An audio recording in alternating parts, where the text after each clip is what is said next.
Bien. Estado de rendimiento económico. Vamos a ver la teoría primero, luego vamos a hacer el receso y después del receso vamos a armar el ejercicio. Eh, el estado de rendimiento económico. Dice acá que es el equivalente al estado de resultados de las empresas privadas, ya lo habíamos mencionado. Y en él, fíjese bien, en eso siempre me gusta dar algunas cápsulas de ortografía. Él va tildado. ¿Por qué lleva tilde? ¿Verdad? ¿Por qué lleva tilde? Eso se llaman tildes diacríticas. Las tildes diacríticas se utilizan para distinguir dos palabras que se escriben igual pero cuyo significado es diferente. Por ejemplo, cuando usted dice te y variante pronominal del pronombre tú, usted le dice te escribí, te vi ayer en la tarde, ese te no lleva tilde. Pero si usted habla del té, de tomar esa infusión que tomamos a veces de manzanilla y todo, que en realidad no es té, ¿verdad? Pero a todo le llamamos té, ese té va con tilde, para distinguirlo de el té de te quiero, te amo, te vi, etc. Entonces aquí el él va con tilde porque es un pronombre, ¿verdad? Es un pronombre personal de tercera persona y no lleva tilde cuando él es un artículo. Cuando usted dice el árbol, el libro, el profesor, ¿verdad? El bus, entonces ahí no lleva tilde. Pero aquí como está sustituyendo a una persona, en este caso al estado financiero del cual estamos hablando, lleva tilde. Es una capsulita ahí de ortografía. Entonces, en él se busca establecer el superávit o déficit, que es como le vamos a llamar al resultado, obtenido mediante la gestión económica del Estado durante un ejercicio fiscal, a través de la fusión de los ingresos y los gastos. En ese sentido, es muy similar la definición que en las empresas privadas. Vamos a tener un superávit o vamos a tener por su lado un déficit dependiendo de si los ingresos son mayores o los gastos son mayores. Pero, y ahí viene el pero, no obstante lo anterior, vean, no obstante lo que dice anteriormente, la estructura de este estado financiero difiere mucho del modelo aplicado en las empresas privadas y otras instituciones de carácter no estatal. Es decir, que el estado de rendimiento económico es muy distinto su estructura a la que usted hace en el estado de resultados de una empresa comercial o de una empresa industrial privada. Es muy diferente, es tosco, es burdo, a mí no me gusta, lo aclaro de una vez, porque el estado de rendimiento económico a nivel estatal lo que se hace es colocar a un lado los gastos, al lado izquierdo, como si fuera un balance, ¿no? A la izquierda se ponen los gastos, a la derecha se ponen los ingresos, y dependerá si los gastos son mayores o los ingresos, así se coloca el superávit o el déficit para nivelar las cifras y que nos haga una cuadratura, ¿no? Entonces el superávit se pone como cuña o el déficit se pone como cuña a uno de los dos lados para cuadrar. Esa es la estructura muy simple que tiene el estado de rendimiento económico, que a mi juicio pues no da ningún tipo de una visión de cómo se ha dado la situación, sino que simplemente un listado de cuentas, sumar por un lado, sumar al otro y hacer una resta al final. Pero bueno, así lo vamos a hacer porque en este caso no podemos nosotros modificar lo que la normativa misma nos ha establecido. Entonces vamos a hablar ahora de la estructura que tienen primero los gastos y luego los ingresos. Entonces se llaman gastos de gestión. Ese es el nombre que se le da a los gastos dentro de la estructura del estado de rendimiento económico. Y ese 83 que usted ve ahí a la izquierda es el código que identifica a este tipo de cuentas, ¿no? Los gastos se distinguen porque llevan ese 83 al principio. Entonces de ahí vamos a desglosar cuáles son los gastos de gestión que usted va a tener que colocar dentro de este estado financiero. Y comenzamos con la primera que es la 831, que es gastos de inversión pública. ¿Qué se incluye dentro de los gastos de inversión pública? comprende las cuentas que registran y controlan los gastos en proyectos y o programas de inversión pública que se destinan, entre otros, al mejoramiento de las condiciones de vida, bienestar de la comunidad, fomento de actividades y formación de bienes físicos para uso público. Es decir, ahí vamos a incluir construcción de carreteras, construcción de escuelas, construcción de hospitales, parques, pasos a desnivel, toda esa infraestructura que se hace para uso público es lo que se le llama gastos de inversión pública. O sea, todo lo que el Estado invierte para beneficio de la población y que en todo caso son bienes de carácter tangible los que se generan y más que todo es esa infraestructura que le llamamos, que es la que nos sirve para poder divertirnos, para poder trasladarnos de un lugar a otro, o para poder educarnos o curarnos. Todo eso entra dentro de lo que es gastos de inversión pública. En el 832 tenemos los gastos previsionales. Esto tiene que ver con aquello que hablábamos allá en el presupuesto, que hay una parte que dice costo previsional. Entonces dice, comprende las cuentas que registran y controlan los gastos por los beneficios previsionales que otorgan las entidades del sistema de seguridad social, los cuales no involucran la contraprestación de bienes y servicios. Es decir, todas las pensiones que el Estado como tal, no estamos hablando de las pensiones de la AFP porque esas ya serían aparte, ¿no? Esto le corresponde a ellas como empresas privadas pagar esas pensiones, pero estamos hablando de las pensiones que paga, por ejemplo, el Seguro Social, las pensiones que paga el Instituto Nacional de Pensiones de los Empleados Públicos, o sea, el INPEP, las pensiones que paga el ITFA, ¿verdad? Esas serían las pensiones que entrarían como gastos previsionales y que año con año, ya lo mencionábamos en la clase pasada, año con año van creciendo porque hay muchas personas que ya están en edad de jubilarse y que empiezan a recibir su pensión y esas pensiones generalmente pues son muy altas comparado a la cantidad de cotizaciones que los que están más jovencitos están aportando al sistema.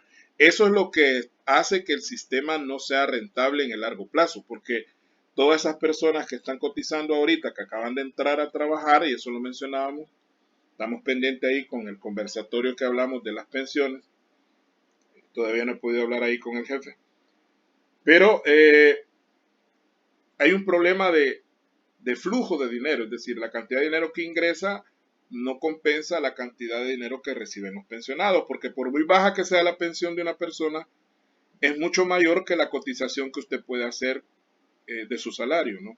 Entonces habría que ver un análisis de cuánto dinero le ingresa al sistema y cuánto dinero el sistema tiene que pagar en cuestiones de pensiones. Entonces todo eso va en el 832. Mucho ojo con esto porque en ese orden deberán ordenarse las cuentas ya a la hora de armar el Estado, ¿no? Primero van gastos de inversiones públicas, luego van los gastos previsionales y en tercer lugar van los gastos en personal. Ahí va todo, les dijimos, ese es el rubro más gordo que el Estado salvadoreño tiene en cuanto a gastos, ¿verdad? Gastos en personal, que dice comprende las cuentas que registran y controlan los gastos en remuneraciones y emolumentos. Esa palabra es un poquito arcaica, eso es sinónimo de honorario, ¿no? Emolumento es lo mismo que honorario, al personal que presta su servicio en las instituciones públicas con carácter permanente o carácter eventual, es decir, ahí va toda la mara, ¿no? Ya sea personas que trabajan a tiempo completo, personas que trabajan medio tiempo, profesionales que los contratan por un periodo de tiempo corto, por proyectos, todo eso va ahí, todo el gasto en personal, y que pues se abusa a veces de la figura del empleado público porque se contratan demasiadas personas y a veces sin necesidad de que estas personas realmente sean contratadas. Pero eso ya es un problema de administración pública y no tanto de contabilidad, porque la contabilidad lo único que hace es reflejar lo que se ha dado, ¿no? Nosotros como contadores no somos los que vamos a tomar decisiones, sino que serán otros los que deberán tomar decisiones. Nuestro trabajo como contadores es reflejar la información conforme a la documentación que la misma institución genera. Luego viene el otro gran mamellazo, los gastos en bienes de consumo y servicios, que es otro gran gasto que se hace y comprende las cuentas que registran y controlan los gastos por materiales, suministros y servicios destinados para el consumo institucional o productivo. Allá en el estado de situación financiera hablamos de las inversiones en existencia, ¿se acuerda usted? Parte de esa existencia que se consume viene a parar a este gasto, que es un gasto muy fuerte porque si usted hace cuenta de toda la papelería que puede gastar el Estado como tal y servicio de energía eléctrica, servicio telefónico, servicio de transporte, servicios de alimentación o catering, como le llaman hoy, ¿verdad?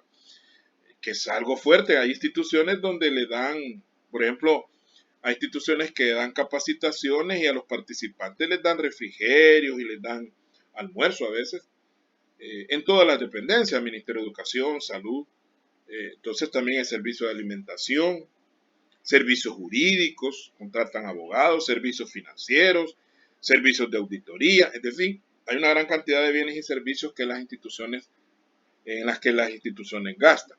Entonces esto iría en este rubro 4, gastos en bienes de consumo y servicios. Luego vienen los gastos en bienes capitalizables. Comprende las cuentas que registran y controlan las compras de maquinaria, equipo, accesorios, intangibles, que de conformidad con la normativa contable son considerados gastos de funcionamiento. Todos los activos fijos vienen a parar a esta cuenta, ¿verdad? Compramos una computadora, un vehículo, todo esto viene a parar a gastos en bienes capitalizables. Que ya pues ya entendemos a qué se refiere. 836, gastos financieros y otros. Comprende las cuentas que registran y controlan los gastos de intereses, comisiones y otros gastos diversos de la deuda interna y externa, lo mismo que de todos aquellos préstamos recibidos por los entes públicos. Comprende además los gastos por primas de seguro, imposiciones tributarias, comisiones y servicios prestados por bancos y cualquier otro gasto de carácter impositivo o de tipo financiero. Estos gastos también aparecen reflejados en el presupuesto. Si usted se acuerda, habíamos mencionado este aspecto de que esta cuenta de gastos financieros y otros se ha prestado mucho para meterle cosas que no son, ¿no? Con ese otros ahí metemos cualquier cosa que no podamos meter en los demás gastos y que no sea tan evidente. Y ahí lo escondemos como quien mete basurita debajo de la alfombra y realmente pues es un abuso en algunos casos de esta figura de gastos financieros y otros. Pero ya lo habíamos mencionado en el presupuesto porque también hay una cuenta ahí en presupuestos de gastos financieros.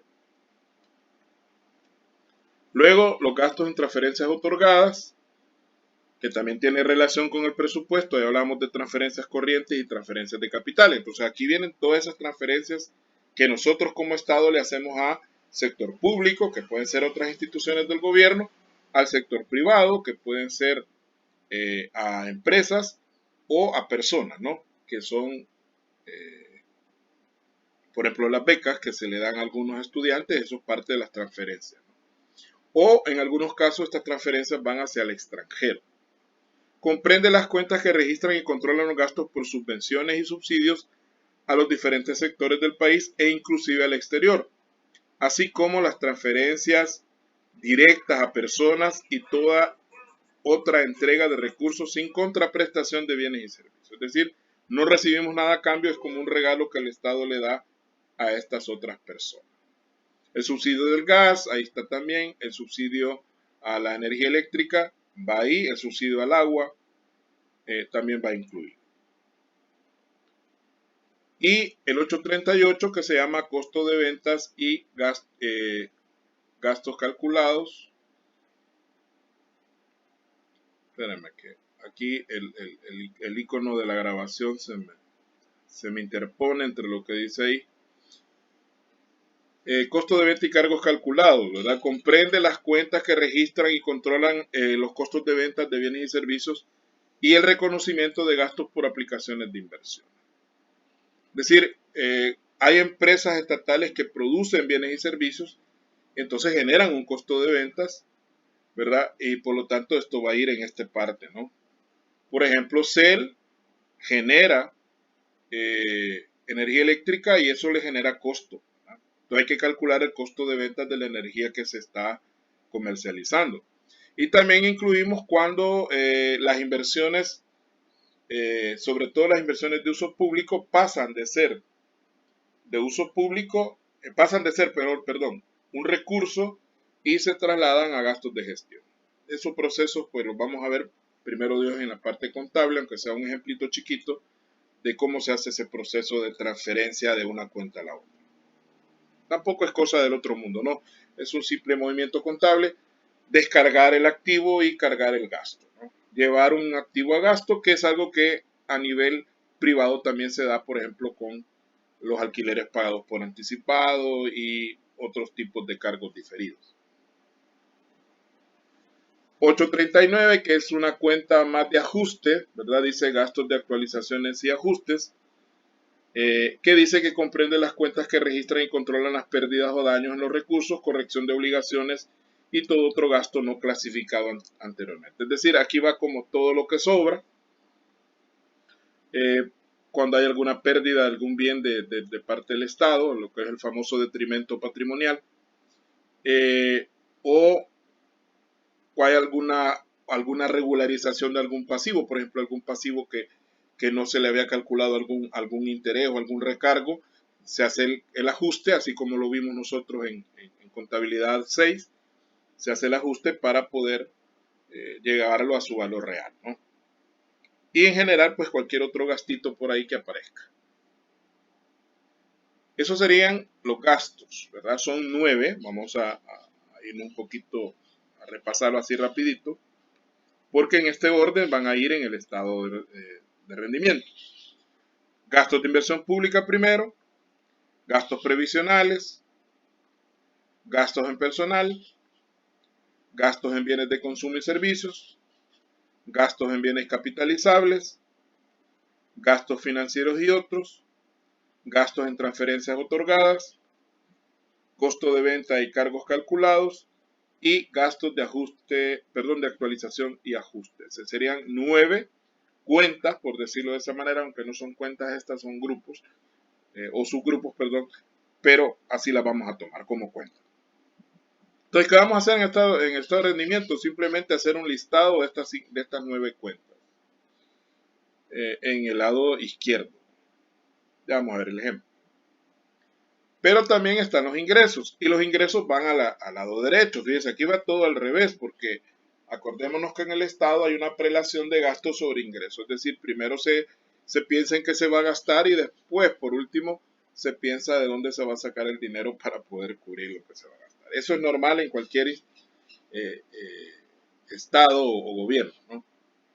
Primero se gasta y después se ve de dónde se saca. Veamos los ingresos. Ingresos de gestión. Código 85. Primero, 851 ingresos tributarios. Ya habíamos dicho cuando vimos el presupuesto, porque el estado de rendimiento económico tiene una gran conexión con el presupuesto. Lo mismo que el estado de situación financiera. Porque como yo siempre lo he dicho cuando doy esta asignatura, en gubernamental todo prácticamente todo está englobado dentro del presupuesto. Al final todo viene a parar al presupuesto. Por eso el presupuesto es el documento más importante a nivel financiero dentro del Estado. No puede haber otro documento que tenga mayor peso, validez o jerarquía que el presupuesto, porque ahí está todo. Tanto la parte de recursos y obligaciones como también la parte de gastos y de ingresos. Si usted revisa el presupuesto, ahí va a encontrar algunas cuentas que se refieren a activos, hay otras cuentas que se refieren a gastos propiamente dichos, hay otras cuentas que se refieren a ingresos y otras cuentas que se refieren a obligaciones.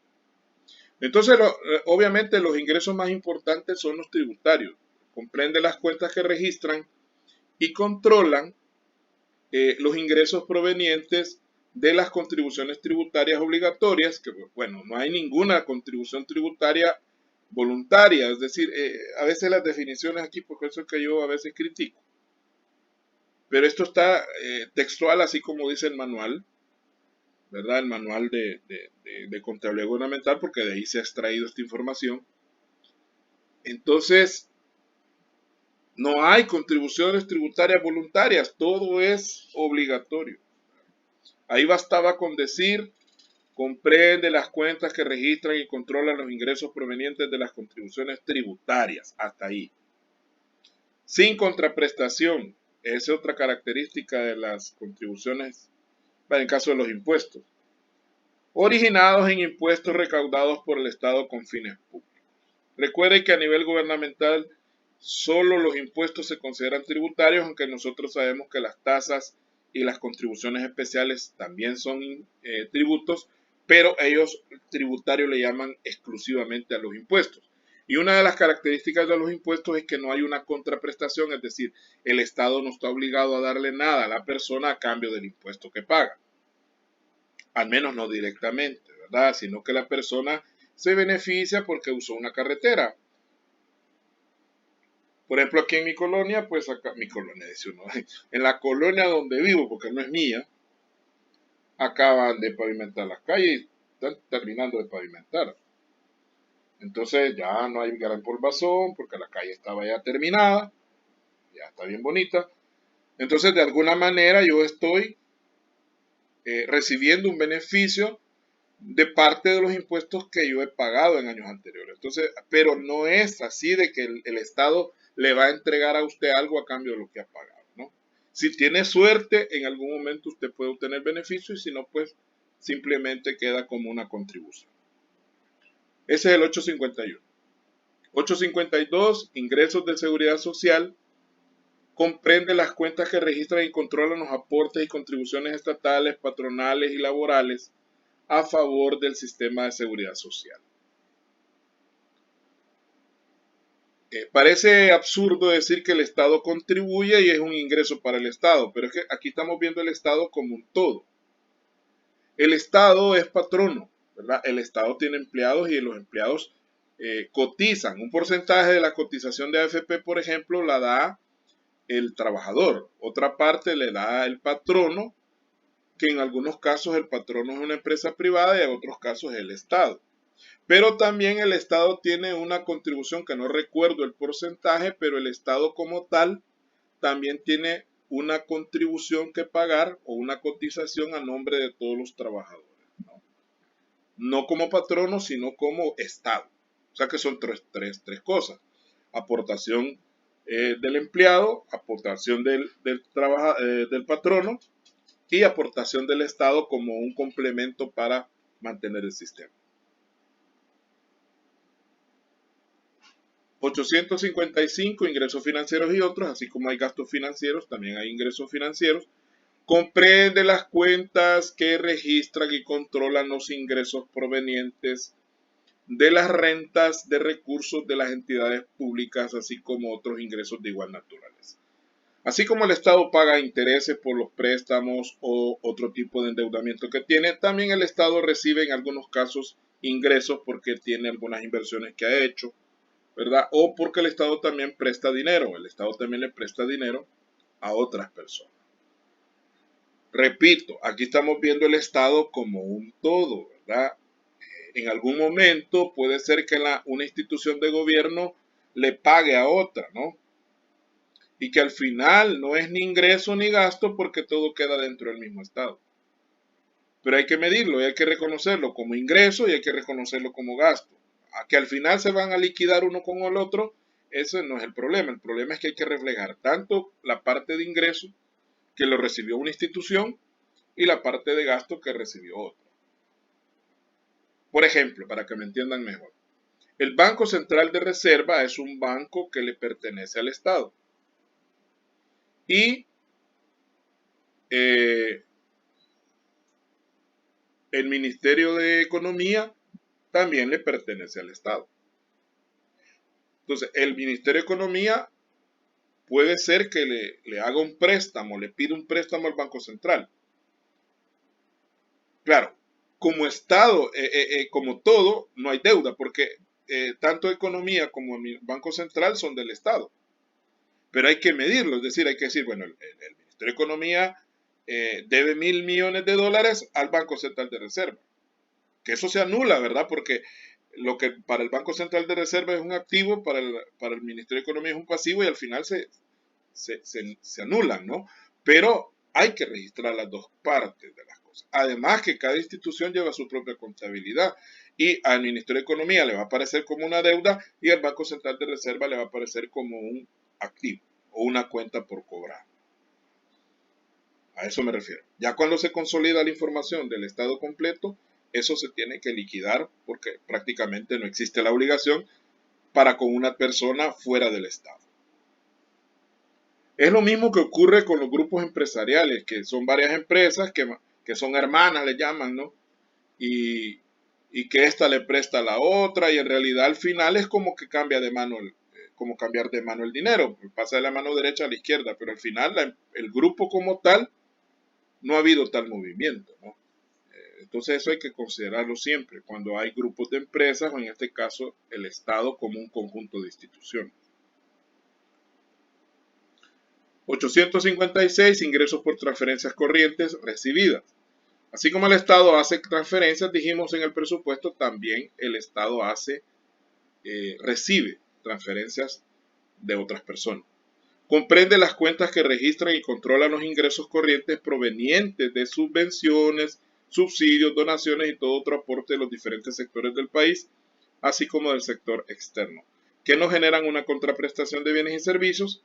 Se incluyen además, esto bien interesante, que parece que no se lo mencioné en el presupuesto, las multas e intereses por mora impuestas por el sector público y municipal. Cuando el Ministerio de Hacienda le aplica una multa o le cobra interés por algún impuesto que no ha pagado usted a tiempo, eso también se considera transferencia corriente. Cuando lo para la policía y usted no lleva los documentos en regla y le ponen una esquela, que le llamamos nosotros cariñosamente esquela, que le es una multa de tránsito, esas también son transferencias corrientes. Lo mismo las multas que cobran otras instituciones, porque no solamente tránsito cobra multas, sino que también usted hace un trámite fuera de tiempo allá en el registro de comercio o cualquier otro trámite que usted haga fuera de tiempo, le van a cobrar una multa. Entonces, eso es una transferencia corriente que usted le hace al Estado por haber hecho el trámite fuera de tiempo. Ingresos por transferencias de capital, porque hay transferencias corrientes y hay de capital. Aquí van separadas. Y ahí mezclan con las contribuciones especiales también. Entonces comprende las cuentas que registran y controlan los ingresos de capital provenientes de subvenciones, subsidios, donaciones y todo otro aporte de los diferentes sectores del país, así como el sector externo, que no genera una contraprestación de bienes y servicios, y se incluyen los ingresos por contribuciones especiales para el financiamiento de actividades de beneficio. Recuerde que las transferencias de capital se reciben con la idea de invertirlos en bienes de capital, que pueden ser infraestructura u otro tipo de bienes, ¿no? Ahí incluimos las donaciones que el Estado recibe de gobiernos extranjeros o de otros tipos de instituciones extranjeras, van incluidas ahí. Y le incluimos las contribuciones especiales como el FOVIAL, el FOSALUD, que ya lo hablamos de ello, ¿no? 858, ingresos por ventas de bienes y servicios. Ya aclaramos de que hay empresas estatales que venden bienes y servicios y esto le generan ingresos. Comprende las cuentas que registran y controlan los ingresos provenientes de las ventas de bienes y servicios, producto del giro comercial, industrial o de servicios realizadas por las instituciones públicas. Incluye además los gravámenes fijados por ley por servicios que se proporcionan a la sociedad, así como también se incluyen los ingresos por ventas de bienes muebles o inmuebles propiedad de los entes públicos. Todo eso va incluido dentro de este ingreso. Y al igual que en los gastos, pues hay una cuenta de actualizaciones y ajustes que comprende las cuentas que registran y controlan los ingresos y las operaciones provenientes de pérdidas o daños de bienes de propiedades, casi igual que en gastos, solo que aquí tiene signo positivo, es decir, es un ingreso y allá es un gasto. Todo va a depender de cuál sea el tipo de ajuste que se haga, ¿verdad? Y repasemos acá estos. Aunque llega hasta el 859, no es que sean 9 rubros, aquí son menos. Ingresos tributarios, ingresos seguridad social, de ahí se pasa al 55, miren. Ingresos financieros, ingresos por transferencias, ingresos de transferencias de capital, venta de bienes y servicios y actualizaciones. O sea, son 7 nada más. En los gastos son 9 y en los ingresos son 7. Y ahí llegamos por ahorita.